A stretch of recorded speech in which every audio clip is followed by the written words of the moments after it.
भारत के स्वतंत्रता संग्राम से मिली सीखों के साथ साथ भारत के संविधान की तरफ मूल रूप से हर भारतवासी का विश्वास बढ़ जाता है। और ऐसे में विभिन्न भाषाएं और रंग रूप होने पर भी भारत में विभिन्नता में एकता बरकरार देखी जाती है। और इस विभिन्नता में एकता को बरकरार रखने में एक रहस्यमयी शब्दावली का बहुत बड़ा हाथ है। जी हाँ, हम हमारी हिंदी भाषा, जिसे संविधान में राजभाषा के साथ साथ राष्ट्रभाषा अपनाने की भी बात की गई है।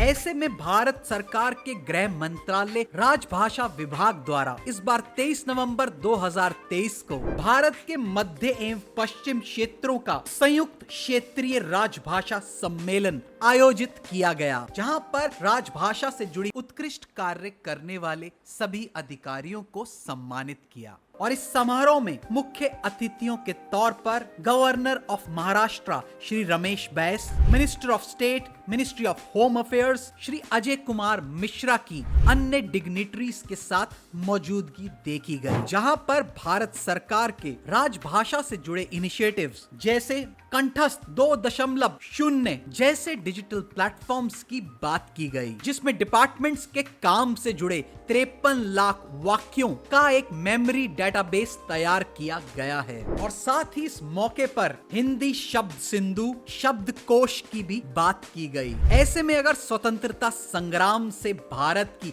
आज तक की कहानी इतिहास के पन्नों को टटोल के भी पढ़ी जाए तो भारत में लोकतंत्र का मजबूत और मूल मंत्र हमारी हिंदी भाषा को माना गया है, जिसने सभी राज्यों से आने वाले नागरिकों के बीच एक संवाद पैदा किया है और साथ ही भारत की विभिन्नता में एकता को बरकरार रखने में हिंदी पूरे देशवासियों को एक भारत के रूप में जोड़ देती है, ताकि एक भारतवासी दूसरे भारतवासी के प्रति और संवेदनशील तरीके से सोच और विचार रख पाए। तो आइए ले चलते हैं आपको भारत सरकार के मिनिस्ट्री ऑफ होम अफेयर्स के मुंबई में आयोजित कार्यक्रम पर। इस कार्यक्रम के माध्यम से मैं आप लोगों को से आह्वान करना चाहूंगा कि अपने दिमाग से निकाल दीजिए कि अंग्रेजी बहुत हवा है।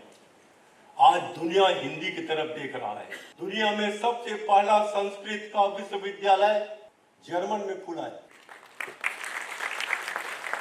और जर्मन के वैज्ञानिकों का कहना है कि कंप्यूटर के कीबोर्ड के लिए संस्कृत शब्द ही उपयुक्त है।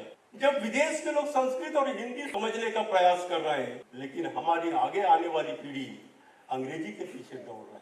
आज वेस्टर्न कंट्री वेज की तरफ जा रहे हैं, लेकिन हम उल्टा हो रहे हैं। हम उनके सभ्यता को और उनके खान पान को अपना रहे हैं। हमें अपने देश पर गर्व होना चाहिए और गर्व से कहें हम हिंदुस्तान के नागरिक हैं, हिंदुस्तानी है।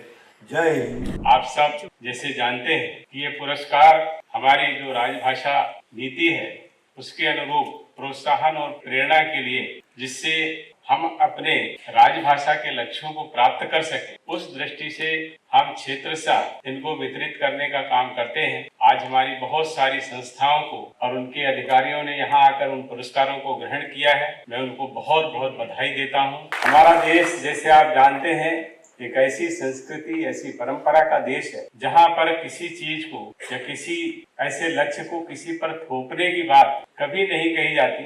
हम हमेशा चाहते हैं कि स्वप्रेरित होकर लक्ष्यों को प्राप्त किया जाए। और ये मैं कहूँगा कि आजादी के इतने वर्ष व्यतीत हो जाने के बाद भी आज भी हमको राजभाषा के लक्ष्यों को प्राप्त करने में बहुत सारे प्रयास करने पड़ते हैं। लगातार प्रयास आप भी कर रहे हैं, राजभाषा विभाग भी कर रहा है और प्रधानमंत्री जी ने और गृह मंत्री जी ने स्पष्ट रूप से कह करके जब हम 2047 में आजादी के 100 साल पूरे करें तो विकास के अनेक क्षेत्रों में काम करते हुए हमको भाषाई रूप से भी पूरी तरह से आत्मनिर्भर होना है। और उसको लेकर के माननीय प्रधानमंत्री जी के मार्गदर्शन में, माननीय गृह मंत्री जी के नेतृत्व में गृह मंत्रालय के राजभाषा विभाग ने अनेकों प्रयास किए हैं। हम सब लोगों का ये प्रयास होना चाहिए कि जब दुनिया हमारी तरफ देख रही है तो हमको पूरे विश्व के कल्याण के लिए अपने देश, अपने ज्ञान, अपनी परंपरा, अपनी भाषाओं के साथ तैयार होना चाहिए। क्योंकि ये एक बिल्कुल सिद्ध बात है कि जब कोई देश आगे बढ़ता है तो उसकी भाषा, परंपरा और ज्ञान उसका भी पूरी तरह से व्यापक रूप से प्रचार और प्रसार होता है।